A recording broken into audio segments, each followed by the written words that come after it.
તમારે પણ મારી જેમ દર વર્ષે બટેકાની વેફર પાવી પડતી હોય અને આંગળા છોલાઈ જતા હોય તો આ રીત ખાસ તમારા માટે બટેકાની વેફર માટે તમે એક મશીન લઈ શકો છો. અને જો તમને આ રીત ગમી હોય તો લાઈક શેર અને ફોલો જરૂરથી કરજો. ગોઠવવાની કઈ રીતના ગોઠવવાનું? પછી આંગળી રાખવાની. હા, પછી આંગળી રાખવાની. પછી લઈ લેવાની.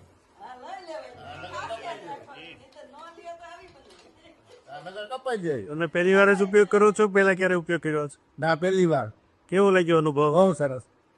પતિકા દેખાડો. પતિકા દેખાડો. કેવા પતિકા પડે છે?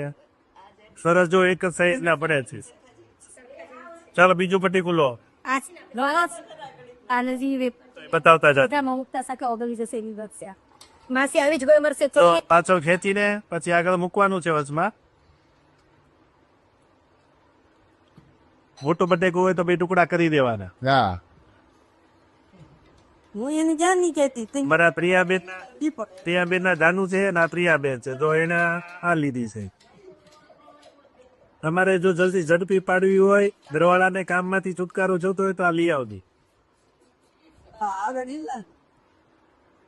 350 આજુબાજુ મળી રહે છે.